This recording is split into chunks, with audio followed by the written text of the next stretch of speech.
Hello viewers, it's Josie. Welcome back to Eclectic Movie Reviews and Updates. And today is April 17th, 2024. And as of this recording, Earth Day is Monday the 22nd. And Arbor Day is April 27th. And I like to consider that those 5 days kind of like Earth Week rather than just limiting it to Earth Day. I mean, you could take care of the environment any day, really. But in honor of that, I decided to do a video where I'm going to talk about 11 movies to this is sort of like a parents guide video, or like anybody who, not just parents, but like people who have nieces and nephews or cousins, like movies to recommend, movies to show your children or your niece and nephews or little cousins or even friends' kids.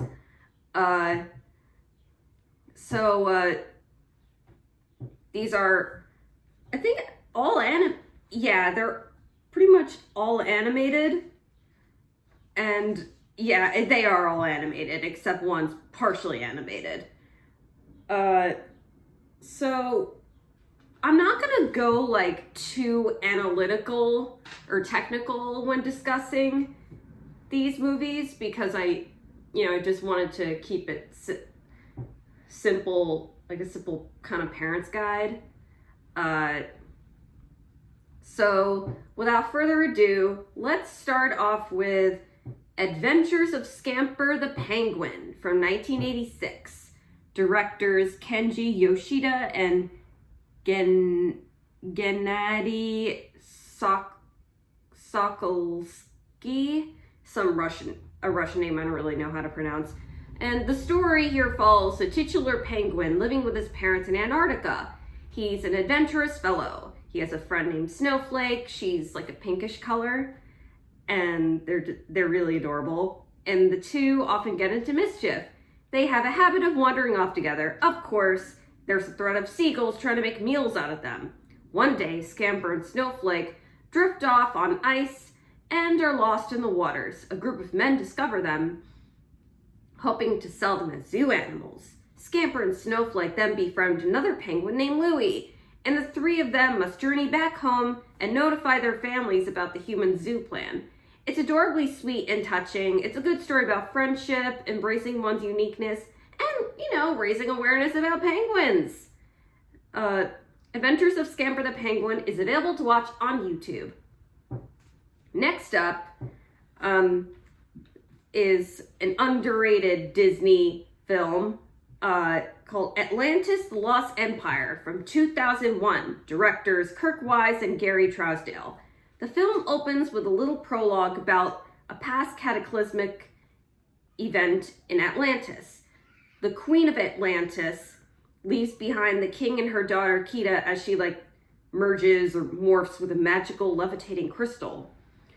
And then cut to 1914. Milo Thatch, voiced by Michael J. Fox, is an archaeologist and linguist with a particular interest in the lost city of Atlantis. He works in the Smithsonian's Museum boiler room. He wants funding for an expedition to Atlantis. However, his boss thinks he's just having fantastical pie-in-the-sky dreams. Milo comes across a zany, wealthy man named Preston B. Whitmore. He recalls a plan that he made with Milo's grandfather, Thaddeus Thatch, about going to Atlantis. And then Whitmore provides Milo with a book called The Shepherd's Journal, a text that provides directions to and the history of Atlantis. And then an expedition is organized, a diverse team is assembled for Milo, led by Commander Rourke. And there's an Italian dude named Vinny Santorini who wants to open up a flower shop, an 18-year-old mechanic named Audrey Ramirez, a doctor named Joshua Sweet, a French geologist named Mole, and plenty more soldiers, sailors, and other technicians. And they get to meet the Atlanteans and learn more about their culture. Milo meets Keita as an adult. She's voiced by Cree Summer, and they sort of start liking each other. I don't want to reveal the specifics for those who have yet to see it, but there is a threat to the survival of the Atlanteans, and it is up to Milo and the expedition team to save the day. And then one can connect this to the preservation of the ocean and protecting the land that belonged to the indigenous. Fun fact, Cree Summer, she's kind of a legendary voice actress, the one who voiced Keita, is indigenous. So, it's really interesting how this movie predated the release of James Cameron's Avatar. And this movie had diverse characters in it before it was cool, before it was considered a requirement. And they didn't make a big deal about it, but that's a whole topic for another video, and not why I'm here today. But I was certainly wowed by this movie when I was little, but I like it even more now since I'm more educated about literature and history. And Atlantis: The Lost Empire is available to watch on Disney Plus. Very, very, it's definitely, like I said, I thought it was super, super cool when I was younger, but I find it even cooler now. And then next up, another super underrated Disney movie from that era, Dinosaur, directors Eric Leighton and Ralph Zondag. When the film opens, we see an iguanodon egg. We get a point of view from inside the egg, which is really cool. And obviously the egg hatches. Predatory attack by carnivores happens. That's like their version of a T-Rex. And the young creature gets separated from its herd or species, whatever you want to call it. And a family of lemurs discovers him. They adopt him as one of their own. His name is Aladar. He's named Alador. He's voiced by D.B. Sweeney. And then cut to an Aladar. Aladar is in young adulthood. They have a loving, close relationship, very playful, and protective. They treat each other as equals. In the lemur family, there's a mother, Pleo, voiced by the amazingly talented and underrated Alfre Woodard. The little daughter, Suri, voiced by Hayden Panettiere. Haven't seen her in a while. And Pleo's dad / the grandfather, voiced by Ossie Davis. And there is a meteor / asteroid shower that causes cataclysmic damage, and it's really upsetting. And as I was rewatching this, I was thinking about the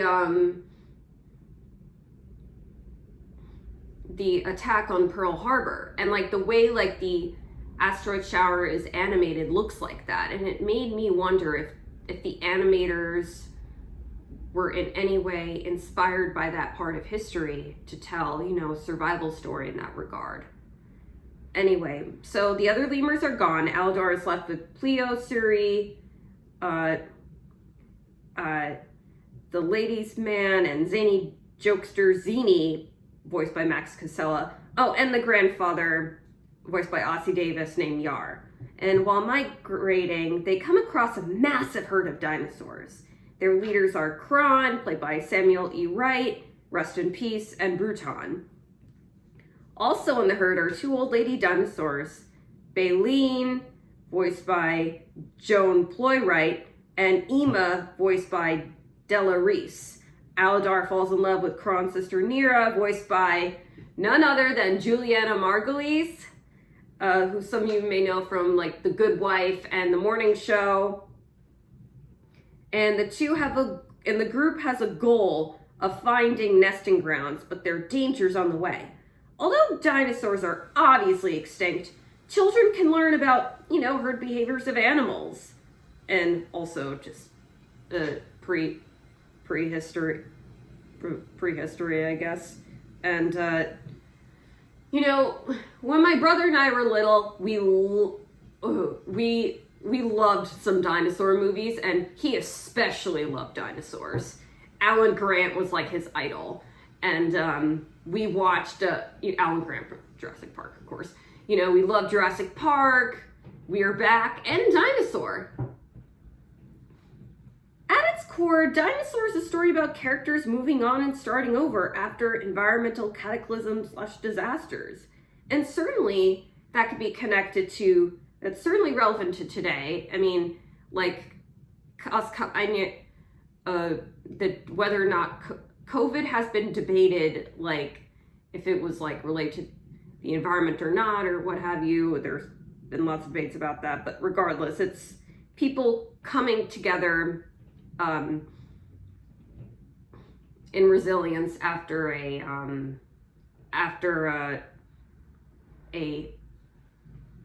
life-changing event. And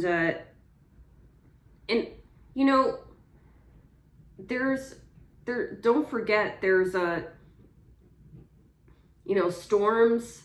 storms that happen and in certain parts of the world that causes that could cause extreme environmental damage, and people have to come together and rebuild after that as well. And I could go on and on about ways that such a universal story can relate. But anyway, Dinosaur is available to watch on Disney+. And next up is The Enchanted Journey from 1981, directed by Hideo Nishimaki and Yakikoto Higuchi. The story follows a young chipmunk named Glico. When we first meet him, he's living in the city with his sister named Fluff. One day, he's persuaded by a carrier pigeon named Pippo, voiced none other than the great Orson Welles, to leave the city and go to the Great Forest, which is considered to be chipmunk paradise. Glico ventures off alone, but his sister says she'll travel there later. She'll meet him there one day. Glico encounters allies, tests, and enemies. And then the main character he befriends is a fellow chipmunk named Nono. And then she and him have a superbly cute relationship. And, I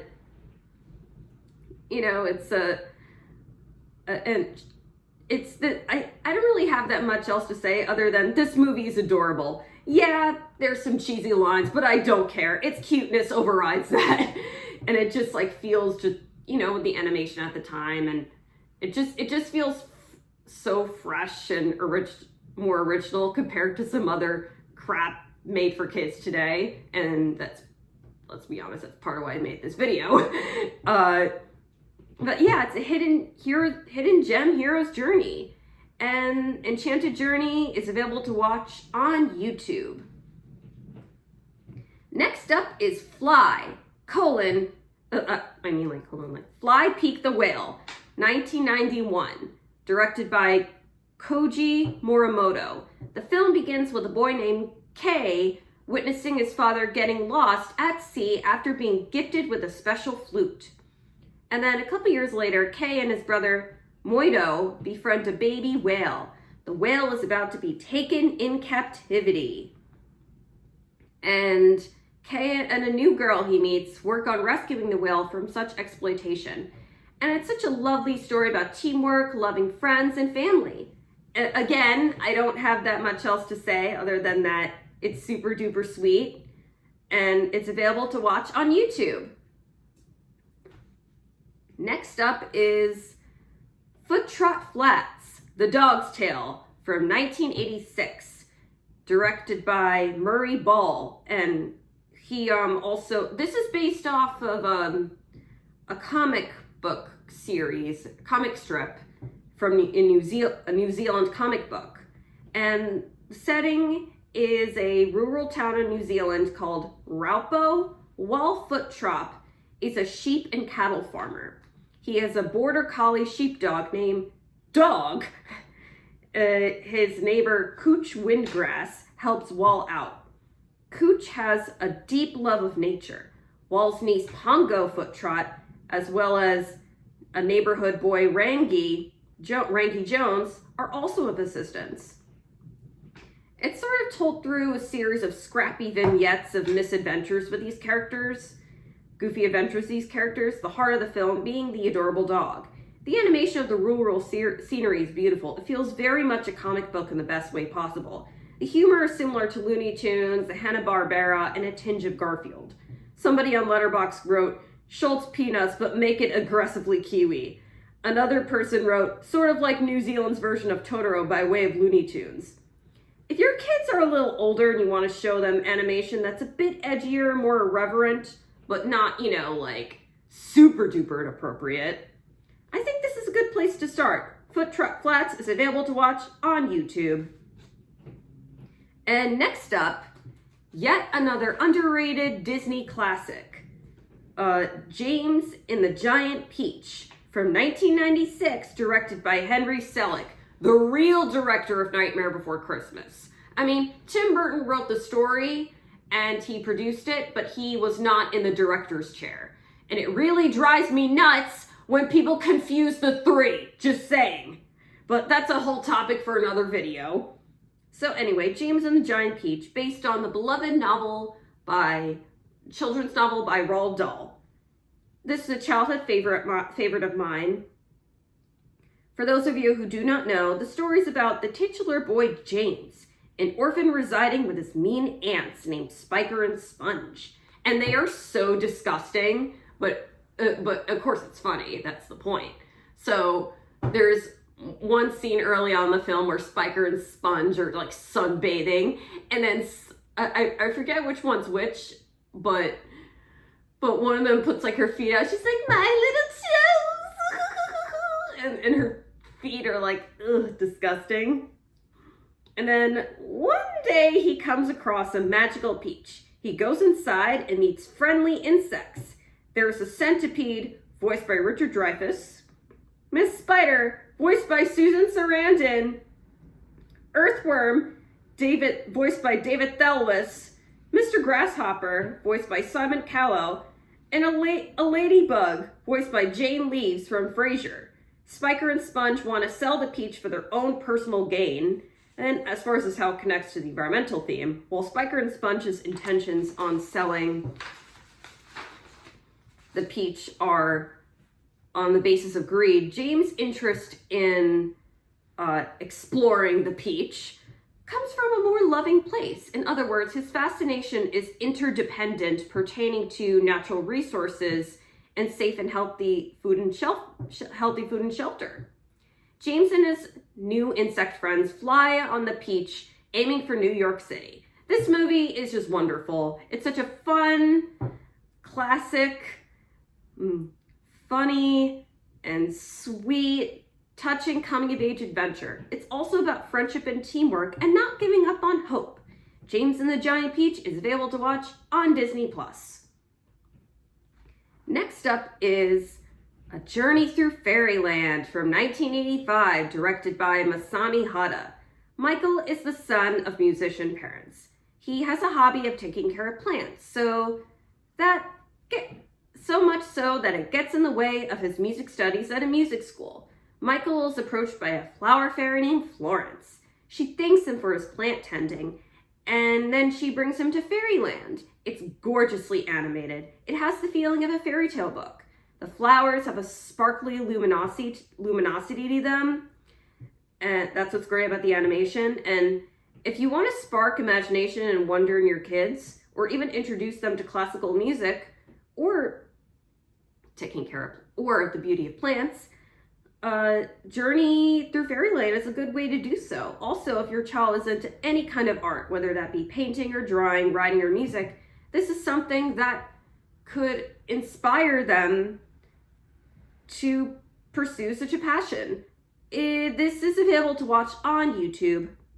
Next up, yet another super underrated Disney classic, Rescuers Down Under, directors Hendel Butoy and Mike Gabriel.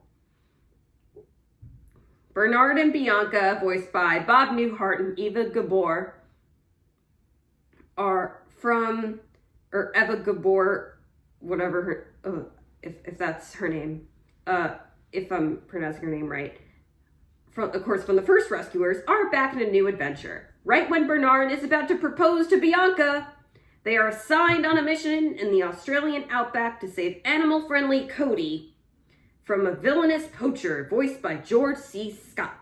The context being that Cody set a rare golden eagle free from a trap.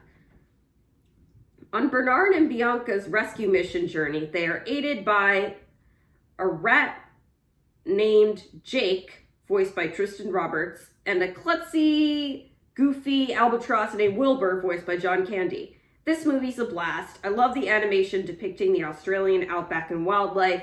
The voice ensemble's fantastic. What can I say? It's just a fun adventure. Rescuers Down Under is available to watch on Disney+. And lastly, Totoi, aka The Secret of the Seal, from 1992, directed by Kiyozumi Norifumi. Following the death of his mother, Antonio, aka Totoi, and his father relocate to Sardinia, his childhood home. Of course, Sardinia is known for its beautiful beaches. Additionally, there are fascinating caves of intrigue. They are home to a certain type of endangered seal. Totoi discovers a mother seal and her cub. He grows close to the seals. Similar to Fly Peak the whale, Totoi and his newfound friends in Sardinia work together to bring the seal and her baby to freedom back into the sea. Again, here's a film filled with messages of teamwork, friendship, love, and caring. Search on YouTube Secret of the Seal 1992 and you should find it there to watch. And that's really all I have to say. For as far as recommending movies animated movies with nature and animal theme to show your kids, or nieces and nephews, or cousins, or friends' kids, what have you. But yeah, it was a pleasure doing this video. I hope you enjoyed. Have a wonderful Earth Day, and a wonderful Arbor Day, and a happy spring. Goodbye for now.